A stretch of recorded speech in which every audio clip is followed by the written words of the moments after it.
I'm A.D. Dominguez Bustillos. To be 16 years old and spend one day in the life of Carlos Santana and the wings that Santana soars on, his band, has inspired me to write this music and converse with my elder. I just grew up kind of listening to Santana with my parents, and that's how I got hooked on it, I guess. We drove 200 miles to get here to see this. It's gonna be killer. My name is Maria, this is Mercedes, and this is Benita, their daddy Bill. Santana, I grew up with him, my kids are gonna grow up with him, it's part of our heritage. Love the music. Well, for me, music saved me. I'd started to get into real heavy drugs. I've never talked about this in an interview, but I started with heroin when I was 14 years old, and I quit when I was 16 because of music.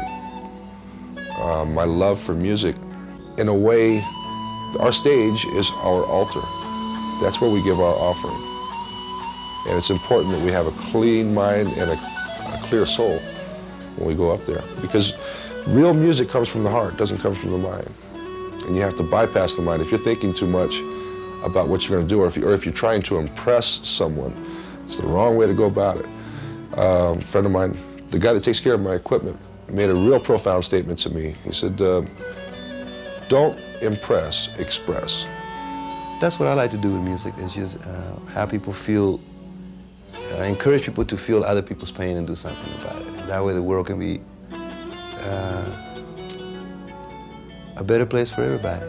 All the albums always try to reflect positive, bringing people some kind of way through the music, through the songs together, to bring a focus or bring that issue to the forefront of consciousness, of issues that are around the world or right in our own backyard, and through the music, and even when we perform. A lot of what we do and our message in the songs are coming from that place. My mom taught me to feel other people's pain, and I cry. You know, if something touches me, you know, I guess you have to play like that to feel because if you only feel your own, you know, then you don't. You know, when I get up in the morning, you know, but when you get up, like Bob Marley used to say that a lot, you know, my life is for the people. If my life is just for me, I'll just throw it away. I don't want it. You've been very supportive of the Indigenous movement. Why? The Plight of the Indigenous, my heart is with them completely. I was in France, in Paris, doing an interview for radio on the spot, you know, and they were saying, so Santana, we heard you don't like Columbus. What is the problem? You don't see eye to eye with Christopher Columbus, you know. Tell us, why don't you like this Columbus, you know? And I says, well, let me ask you something. When is the last time you guys celebrated Hitler?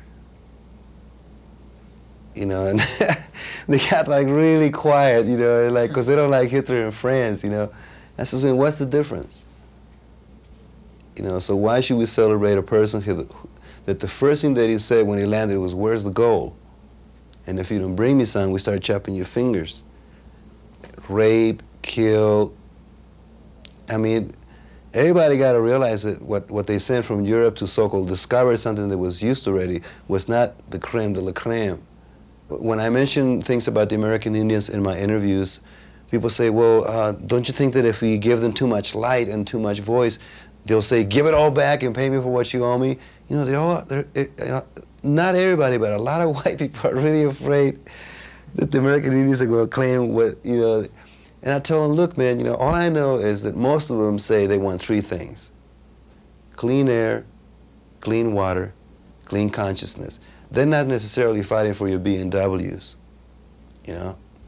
People got to get it straight here in the United States. Mr. Rogers in Sesame Street should show that to the young people. The real truth, you know, not the coded, candy-coated stuff that nobody can swallow. So we got to start with the books. You know, we got to start with changing the books of the United States. And once you show the real guts of the United States, then we can move on as one people, I think. You know, and not be filled with so much hypocrisy.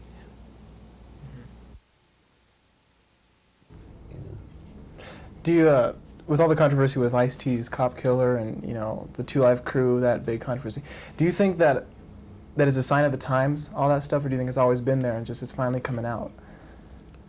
It's finally coming out. It's always been there. I've been to a few riots in the 60s, and now here I was in, and you know, I think that America needs to teach the police department a lesson in capacity to heal people, not to mistreat people.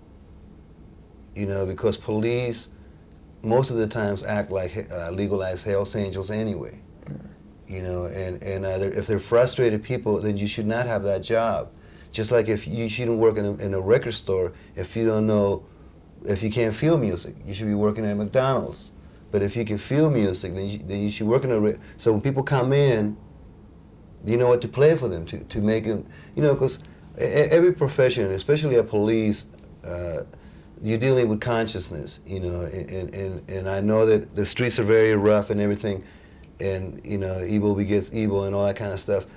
But I think that the police, just like they teach people in the Army, Air Force, Marine, and all that kind of stuff, they teach you to kill for 6 months. They should teach you to have compassion for 9 months, especially if you're going to be a police. Right. So before you pull the trigger, I mean, you got to picture that that kid could also be your son. You know, if you put it in that perspective, then you won't be saying, whoops, you know. Mm-hmm. So, in other words, you have to teach people to feel other people's pain if they're going to be having the charge with the responsibility of being policemen. Otherwise, you know, you're giving a hand to a criminal. I mean, you're giving a gun to a criminal. Otherwise, a legalized criminal. Yeah.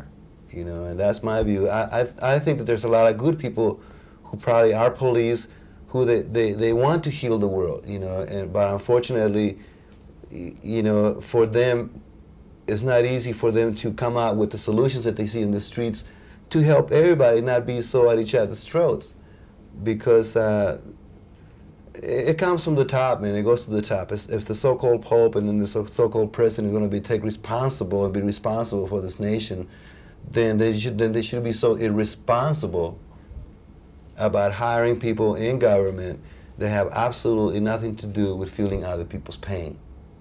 Mm-hmm. You know, that's where the responsibility comes from. Yeah. You know? Okay, I guess the question of 92 right now is, who would Santana vote for presidency? I would vote for a woman, Maxine Waters. Maxine, yeah, I would vote for, definitely, I like Barbara Boxer, Dianne Feinstein, but I think Maxine is the lady that I would vote for, that she would go there and shake a stick and make sure that this pimps up there, you know, and mafiosos, you know, would move over and give somebody a chance to feed people with clean water instead of dirty water from toxins and things like that they throw in Mexico and everybody else. No, I think we need it. Me, I wouldn't vote for none of these guys. You know, I don't trust neither one. I can tell by their eyes. I would go with Maxine Waters. You know, I think that she would be the one that would say, for the highest good of all concerned, let's boogie together. You know, and then you see American Indians and all kinds of people, man, just really celebrating colors instead of like the same thing. Tarzan, Saturday morning, you know, this fixation of white people over black people and the rest of the world. I mean, come on, man, that stuff is so old, you know, and tired. It didn't work then, it doesn't work now. You know, it only begets the same thing that happens in Jerusalem with the Palestinians and the Jewish people. It only creates distance. You know, I don't want to feel alienated from white people or any kind of people. My mother's skin is white. My father is Indian, full-blooded, dark. But I identify with me as a person. And I want to be treated with me as a person. I don't want to be treated because I'm a Chicano or this. You know, that's all such an illusion anyway. You know, yeah. I would vote for a lady this time. Would it be for the fact that it's a woman or her views herself? Do you think America's ready for a woman president? America's not ready. Actually, you know, the real America, it has been ready since the beginning, you know. But no, I love her views, I love her heart, and I love her you must have tenacity. That's what I learned from Miles Davis and Bill Graham, tenacity. It's a thin line between having tenacity and being the other stuff, you know, where you impose yourself on people. But tenacity is saying, you can't break my spirit, and just that, you can't break my spirit, you know, and with God's help, we're going to get to the other side. And without violence, we can change the consciousness of the United States so that it can be the country that should be worthy of the Constitution of the United States, because we're not upholding it right now. It's just, it's kind of like Mickey Mouse right now. It's not something that we live by. Mm-hmm. Yes, you know, and we should. That way it wouldn't be so much brutality in victims. You know, I mean, if you stop and think how many times King got hit, it's almost as many times as people who died. Yeah. And that could have been avoided if they would have, like, every week test police, or every month you test police to see what tension of capacity are they in. Are they already tilt? Stop them. Hey, you taking a vacation, man. You're going to Hawaii and, you know, or somewhere, and become a person, you know, and don't take the world so personal, because I can't imagine being a policeman, man, and having to deal with so much stress and not taking the time to visit yourself and heal yourself. I cannot imagine it. Then after a while, I think the police become the enemy if they don't take time to feel compassion and love for another human being. You know, then you're the enemy now. Mm-hmm. You know.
Thanks you. for letting Thank me you. talk. You know, I Yeah. hope I didn't give you a concussion from my discussion. Oh, no, thank you.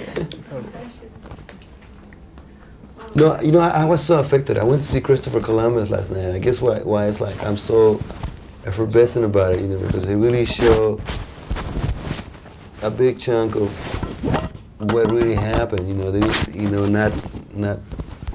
not the other story. They show the other side, and it wasn't even totally the other side of the coin. They still managed to like make it look like he was Jesus Christ by saying, "Oh God, why suffers?" You know, a little bit of Jesus Christ they put on the guy, you know, and then they put a little bit of this guy, you know. So after a while, it's like, well, this is not Christopher Columbus. This is Rocky again. Here we go.